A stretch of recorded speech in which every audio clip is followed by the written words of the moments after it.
A FIFA tá de volta ao jogo e, para variar, tá testando os limites de até onde ela pode chegar. Porém, parece que, no meio de tanta ambição, eles se esquecem de se perguntar se deveriam mesmo fazer certas mudanças. Como diria um famoso cientista fictício, a vida encontra um jeito. Já vimos a organização alterar a UEFA Champions League, adicionando mais jogos e, claro, enchendo ainda mais seus cofres. Mas o que acontece quando a FIFA mexe no torneio mais amado do mundo? O que acontece quando resolvem transformar a Copa do Mundo? Pois é, a FIFA está expandindo o torneio de 32 para 48 seleções, aumentando o número de jogos de 64 para 104. E, como sempre, a motivação por trás disso parece óbvia: dinheiro, mais jogos, mais publicidade, mais transmissão, mais grana. Mas será que essa mudança vai destruir a magia da Copa? Será que vai torná-la injusta? Ou talvez, quem sabe, essa seja uma oportunidade para tornar o torneio mais inclusivo, realmente representando o mundo no evento que deveria ser de todos. É fácil ser cético, especialmente quando olhamos para o atual presidente da FIFA, que parece saído diretamente de um filme de comédia, né? Tipo o Dr. Evil do futebol.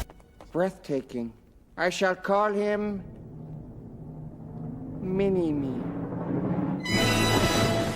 Dizer que estamos vendo o início do declínio da Copa pode ser tentador, mas, por outro lado, a inclusão de mais seleções pode ser algo positivo. Afinal, como justificar que, enquanto a Europa tem 55 países e 16 vagas, a África, com 54 nações, fica com apenas 5 vagas? A representatividade africana, há tempos, precisa ser ampliada. Com a mudança, a África terá 9 seleções no torneio e a Ásia ganhará mais 4 vagas. A Europa, embora já dominando tudo, terá mais 3 e a América do Sul vai somar 2 novas seleções, e a CONCACAF ganhará mais 3. Até a Oceania terá uma vaga garantida. Parabéns, Nova Zelândia, que está praticamente classificada para todas as futuras Copas do Mundo. Agora, se você está acompanhando tudo isso e tentando fazer as contas, talvez perceba que a matemática não é exatamente meu forte. E é por isso que eu tento a carreira de produtor de documentários no YouTube, em vez de buscar, como dizem, um trabalho de verdade, onde com certeza me fariam lidar com números. Então, por favor, se inscreve no canal, porque sinceramente essa equação de 48 times ainda não fecha na minha cabeça. Agora, falando sério, já percebeu que tem algo estranho nessa conta? A FIFA anunciou 17 novas vagas para a Copa do Mundo, mas só teremos 16 seleções a mais no torneio. O motivo? O país sede não ganha uma vaga adicional automaticamente. Ele ocupa uma das vagas disponíveis para sua confederação. Por exemplo, em 2026, quando o Canadá, México e Estados Unidos forem os anfitriões, os 3 estarão automaticamente classificados.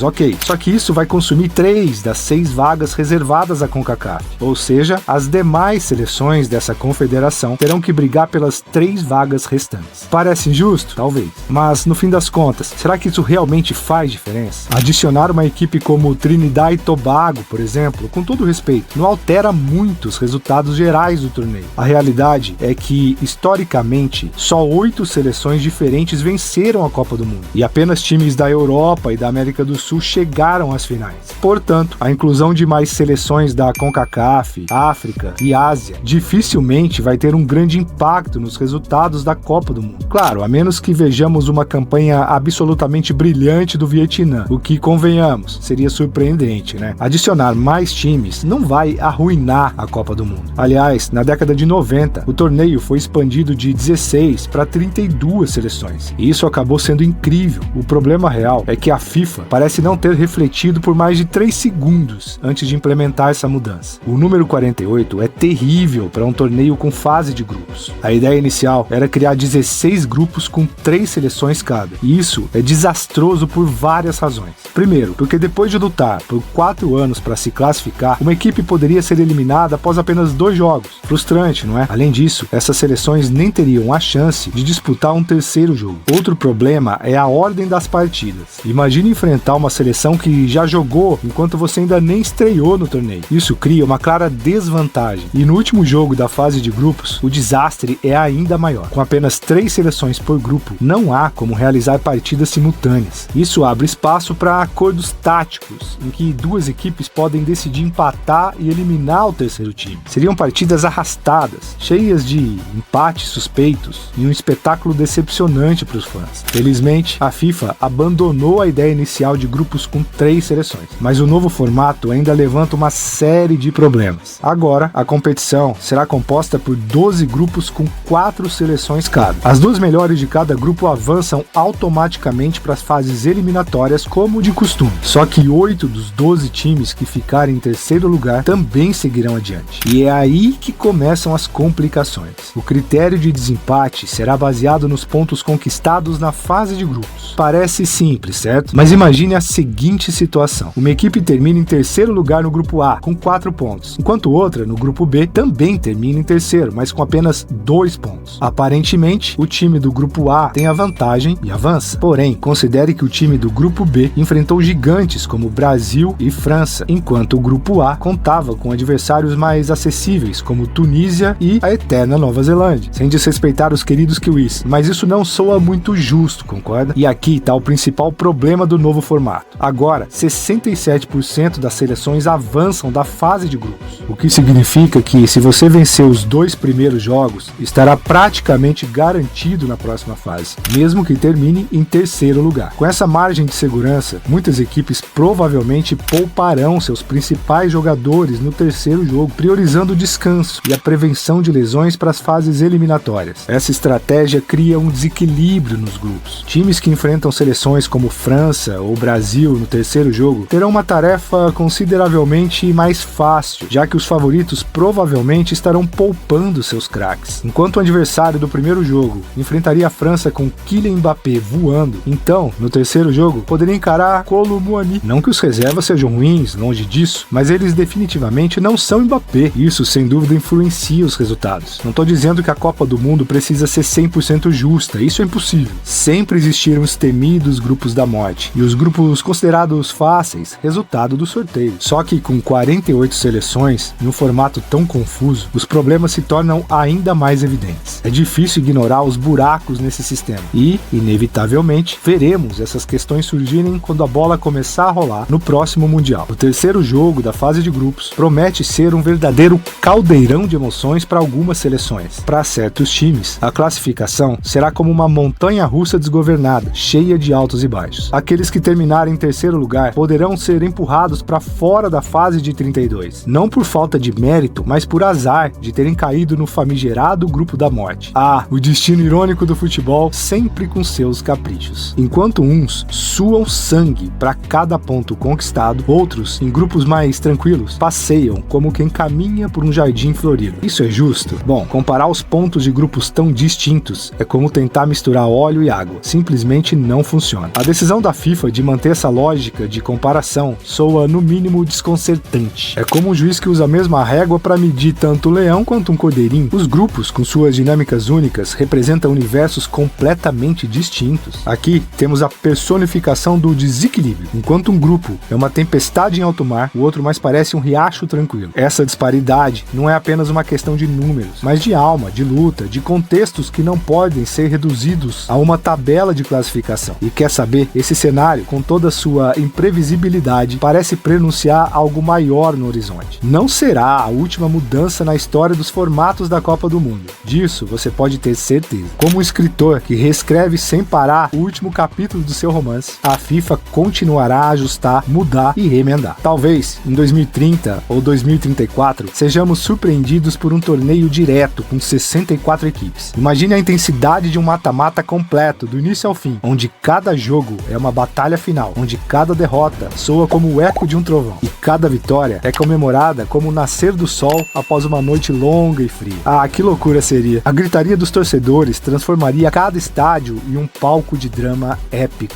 Pensa só, nos momentos de suspense, no grito sufocado da torcida enquanto a bola raspa a trave, no som inconfundível quando ela finalmente balança a rede. Isso sim seria uma revolução no mundo do futebol. E quer saber? Eu estaria na primeira fila, aplaudindo cada segundo dessa nova era.